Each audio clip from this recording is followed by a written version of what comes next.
An act concerning the new motor vehicle lemon law. After hours of behind-closed-door discussions by Senate Democrats on Tuesday, the Senate took up two bills dealing with tax reform late that night.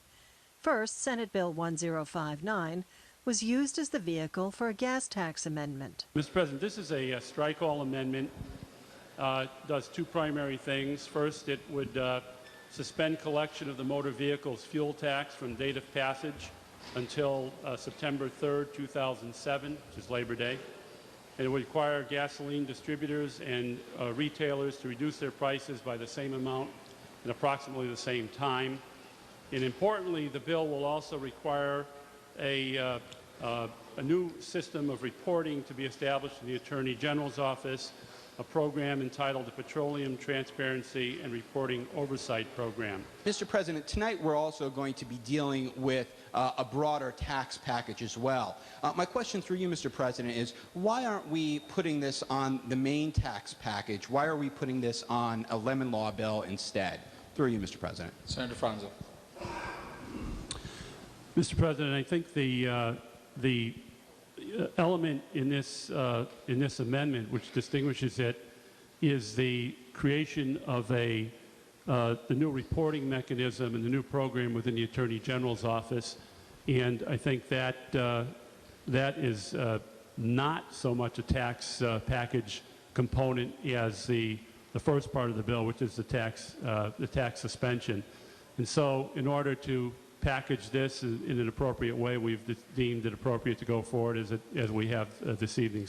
What will happen to this bill if we pass the amendment and pass the bill?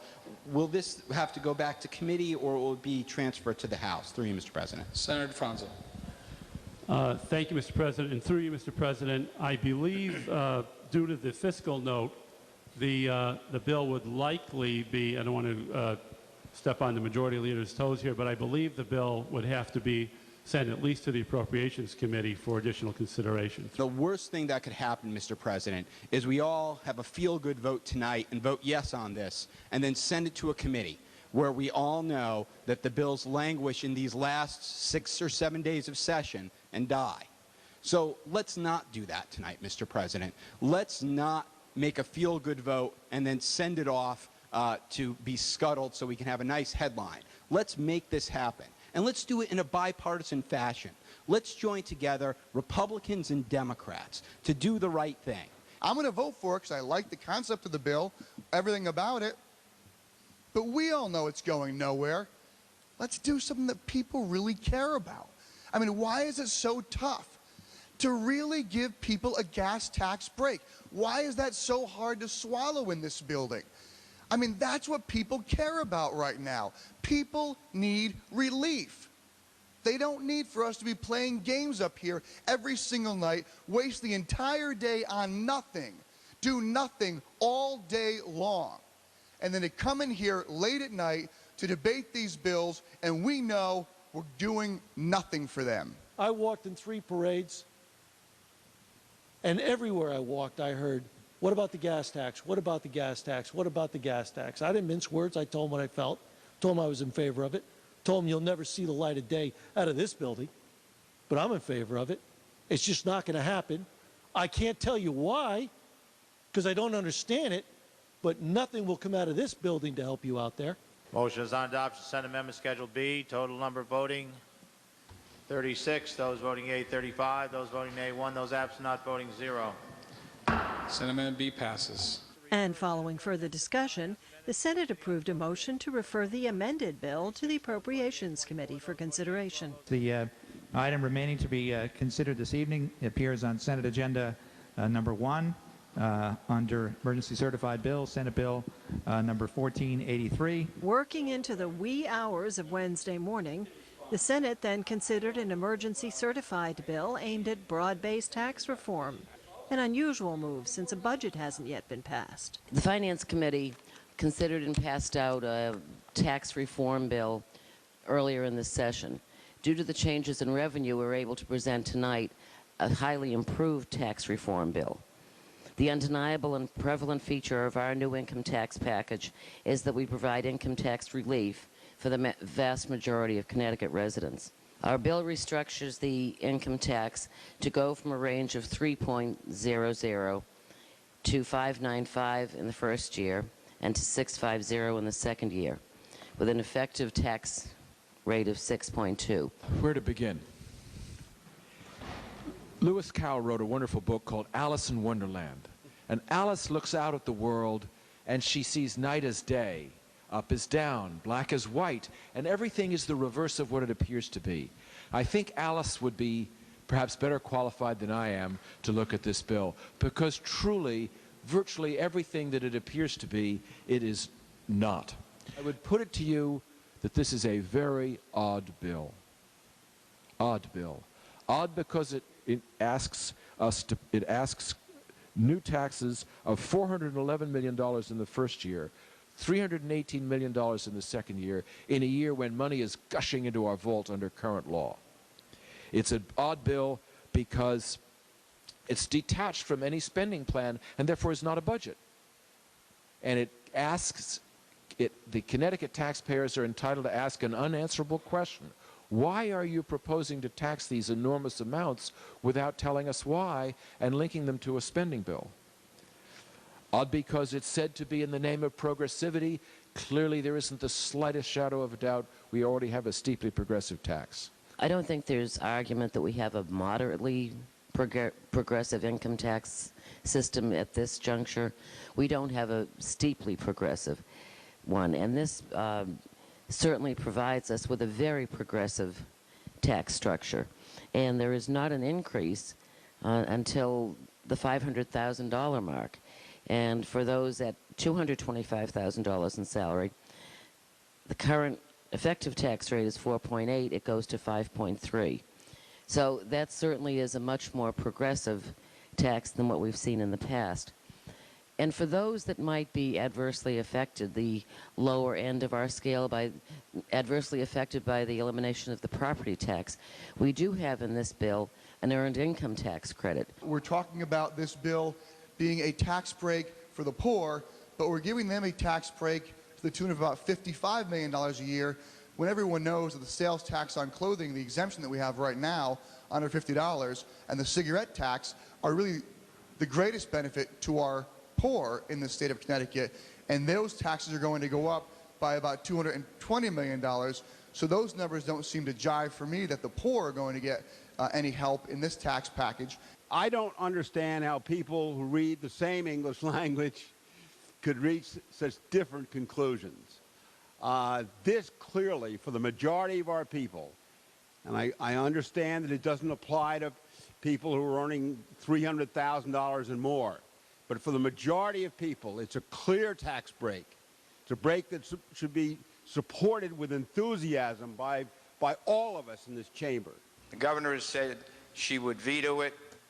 We're going to be here till whatever time in the morning.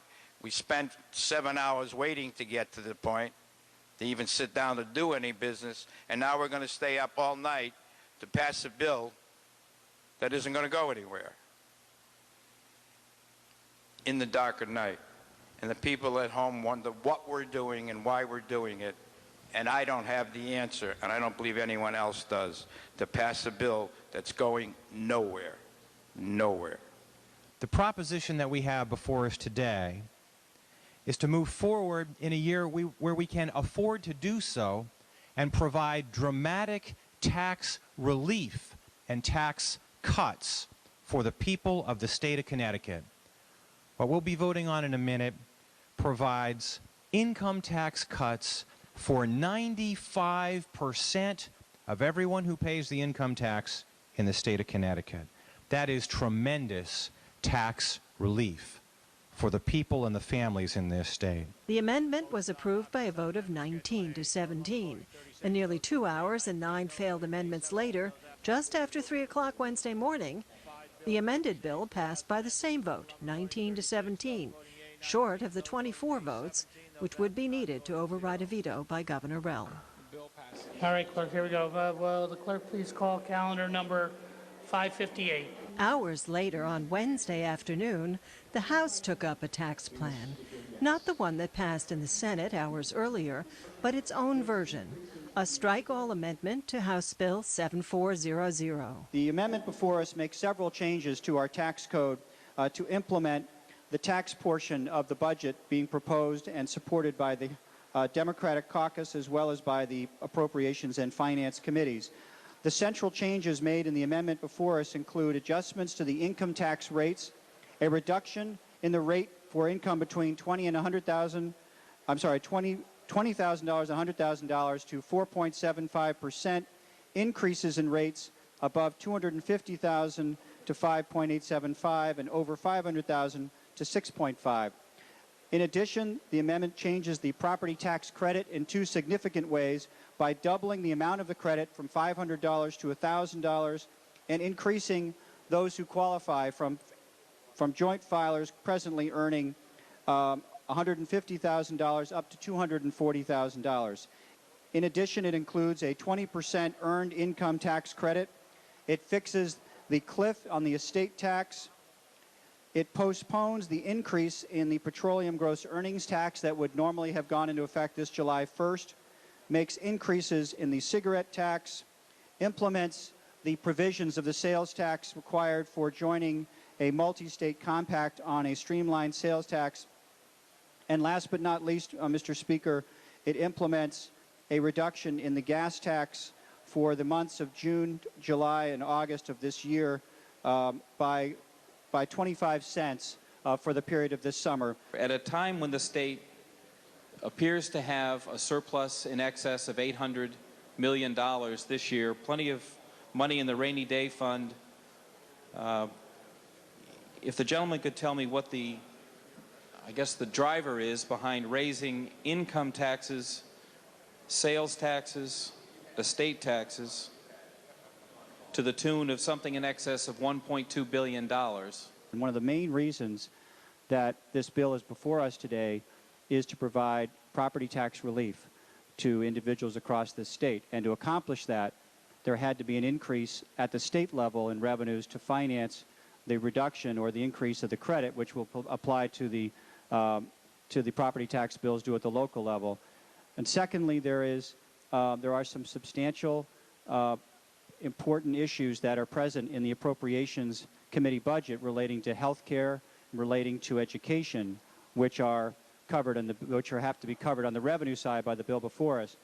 To the question of why, when we have surpluses of the magnitude we have, we should have revenue increases, I would suggest the two issues are separate and distinct. When this legislature has funded ongoing programs through surpluses, which we have done in the past, we have had enormous fiscal collapse in the ensuing years. And for people who are here in the early part of this decade and some of us who are here in the early part of the last decade, reliance on booming economy surpluses to replace revenues for ongoing expenses is a prescription for very deep deficits. So I personally, and I think many on our side of the aisle, feel very strongly that revenues should be generated to match ongoing programs. Surpluses should be used to fund the rainy day fund and for one-shot expenses. I'm reluctantly opposing this particular tax package because I feel that it is very unfortunate that we have a tax increase in a year when we have such a large surplus. We've never done that before. We have had tax increases when we've had deficits. And in my approach to taxes in general is equity. In other words, I think we should all bear the same burden. That applies to tax rates. It also applies to tax breaks. And I think that this is, first of all, not really necessary in our fiscal situation. And secondly, I feel it's inequitable. I also feel that it exposes us to another deficit in the future that is unpredictable. The argument that this year we cannot raise taxes at all because of the surplus is a red herring. That is apples to oranges. What we are trying to do in this year, when we have the flexibility of the additional revenue that we currently have, what we're trying to do this year for the first time in a real way, in response to the governor's calls, in response to our constituents' calls for property tax reform, real property tax reform, is we're moving the burden on the property tax off the tax at the local level and moving it more onto the state income tax. That is something that has to happen if we are going to have long-term changes in our property tax system. So what do we say to our constituents when we go home tonight if this bill passes? Do we say we passed the gas tax holiday, we voted, we're cool, we're clean? Or is this to make this side of the aisle take that negative vote against the gas tax? Ooh. Not going to fool anybody. We know where the gas tax holiday came from. We know how many legitimate tries we try to make to pass it. So why are we doing this? Why are we doing this on May 30th, 2007, when we have to adjourn on midnight, June 6th? And there's nothing in this bill about energy or health care or eminent domain. Nothing. In fact, we don't even have a spending package, ladies and gentlemen. This bill is about tax breaks for, I think, everybody in the state of Connecticut. Everybody in the state of Connecticut. We talked about how this was 95% tax breaks under the Democrat plan because there's income tax breaks, there's property tax breaks, and according to OFA, 95% of the taxpayers would get a tax break or no tax increase. Not only that, but people who don't pay income tax right now but are working people, working poor, would get a credit of up to $900 back from the state of Connecticut. So if I'm 95% of taxpayers, I'm getting a tax break. And if I qualify for the earned income tax credit, which I don't pay income tax but I'm working, I'm getting more money. And is that good enough? No, we added the gas tax on top of it. So everybody will be getting a tax break under our plan. The tax amendment was approved by a vote of 92 to 57. Additional amendments were introduced by Republicans, but each of them failed. After 5 hours of debate, the amended bill was approved Wednesday night by a vote of 90 to 58 in the House. Early Thursday evening, the Senate passed the House tax plan without debate by a vote of 19 to 17. 2 hours later, Governor Rail vetoed the bill, opening the door for budget negotiations to resume in an effort to reach an agreement before the end of session.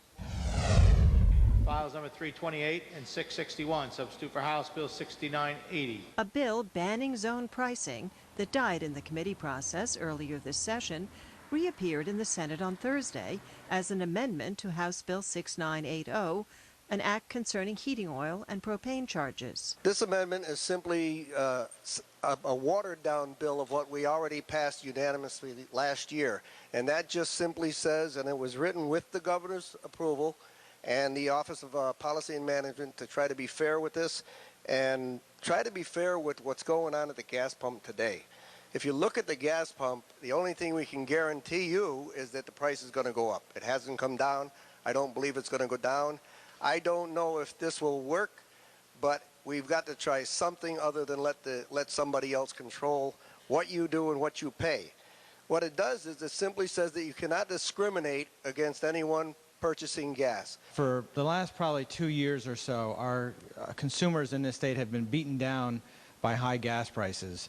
And in the legislature this year, we've been talking a lot about gas tax relief and other means of which ways to stabilize some of our gas prices at the pump. Looking at zone pricing, the elimination of zone pricing, in my opinion, is by far the largest thing that we can do in this legislature to stabilize our gas prices. I urge that this amendment be rejected. The General Law Committee took a very long, hard look at this issue, as it has in prior years. And at the end of the day, the General Law Committee rejected this provision. And it did so in a bipartisan vote. And the reason it did is because there is not a shred of evidence in the record, credible evidence, other than the opinions of some individuals, that banning zone pricing would have the effect of reducing prices for consumers. I'm going to trust two people in this debate. I'm going to trust our Attorney General, who has fought on this issue for years and years and years, And I'm going to trust my colleague, Senator Colapetro, who has been a leader. I don't serve on the General Law Committee, but I trust him as the chairman of that committee because that's what we do here. We are not all experts in all subjects. We rely on our colleagues to do a lot of the work. And when a chairman stands up and says, I've done my homework, and I can recommend to you, based on my homework, that this is good policy, I'm going to stand behind him, and I certainly hope all of my colleagues will.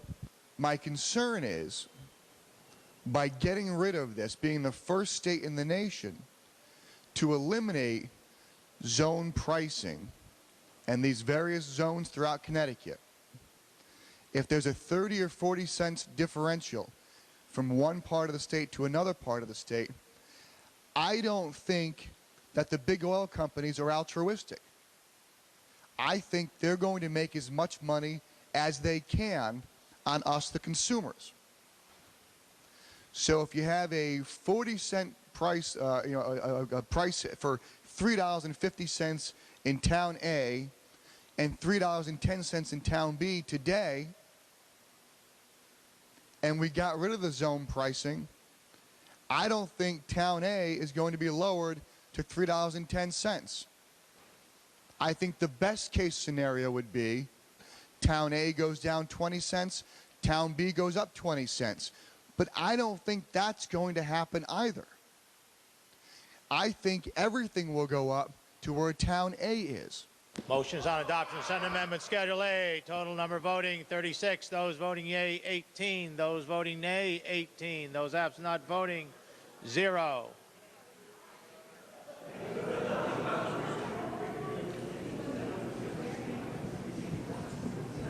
Well, a decision has been reached. For some reason, I did vote. I closed it out. It's not showing up how this machine does it, but I voted in the affirmative. So the bill, Mr. Clerk, the amendment's adopted. In the case of a tie in the Senate, the lieutenant governor is authorized to vote, which is what Lieutenant Governor Fedeli did to approve the zone pricing amendment. The amended bill passed by a vote of 20 to 16 and was sent to the House for consideration.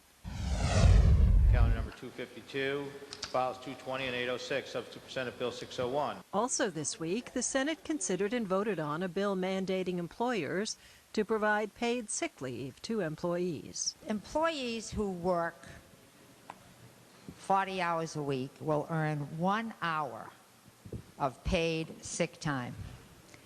This bill is both for part-time employees and for full-time employees. An employee can accumulate 52 hours of sick time, which is 6.5 days a year. As the situation currently stands, employees who cannot afford to stay home because they're sick, because they need that day's pay to pay their mortgage or feed their kids, have to go to work sick. I'm trying to better understand the experience that other states may have had with provisions of this type. Through you to Senator Prague, does she have any information about what other states have experienced in passing laws such as this? Senator Prague.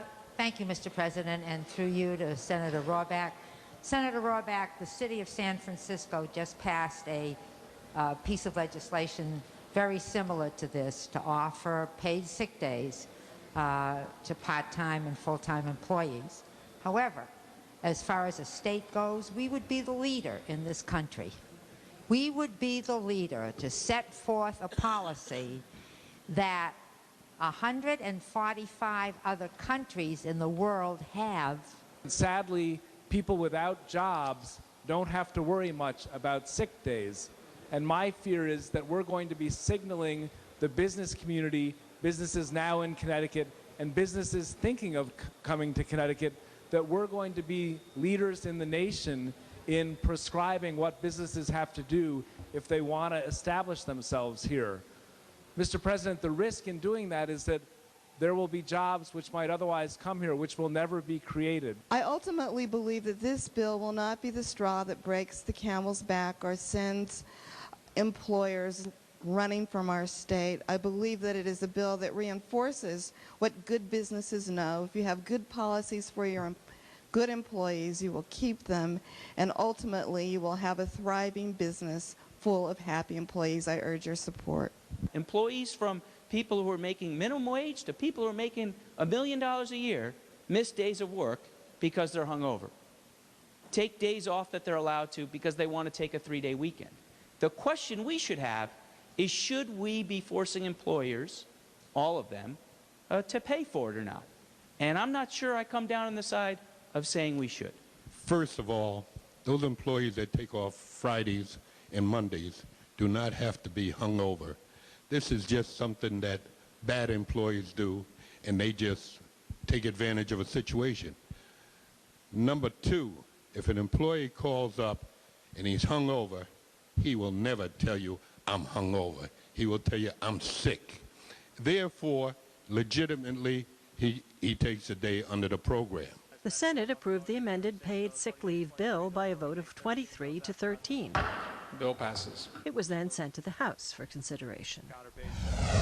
Subsuper Senate Bill 1458, an act concerning Jessica's Law. On Tuesday, the Senate considered a bill dealing with sex crimes against children, SB 1458, an act concerning Jessica's Law, which was amended Tuesday night. Under current law, Mr. President, it is illegal for an individual to have sexual relations with a child where the child is 13 years of age and the other actor, where the child is 13 years of age and the other actor is more than 2 years older than that child. Under this amendment, we would raise that to 3 years rather than 4.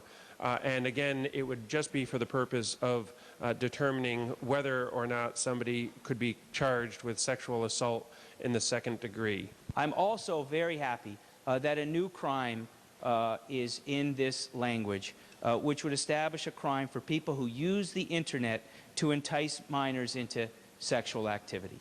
The internet has become a tool for so many of these sexual predators to go after our young kids.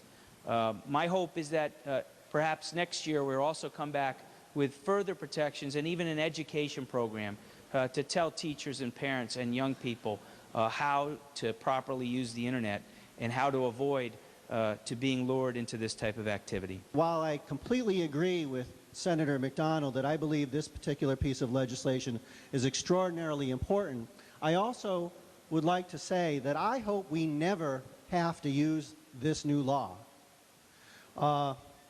I cannot for the life of me understand what is happening in our society where grown men and women prey upon our young people for their sexual gratification. And probably the crux of the amendment regarding this second part has to do with assault on a minor that is 12 years old or less. The amended bill was approved by the Senate and sent to the House for consideration. In other action this week, the Senate approved an amended version of SB 167 concerning eminent domain by a vote of 33 to 3. It includes portions of two separate bills introduced by the Judiciary and Planning and Development Committees. The bill was sent to the House. The Senate amended House Bill 5792 to include a ban on open containers of alcohol in motor vehicles. That bill was sent back to the House for reconsideration. The House approved an amended version of Senate Bill 1094, which expands Connecticut's school bullying law and allows state education funds to be withheld from school districts if they have not implemented school bullying policies. The measure was sent back to the Senate for reconsideration. The House also gave final legislative approval to Senate Bill 1451, which creates programs to help residents save for their long-term care expenses and to allow them to remain in their homes as they get older.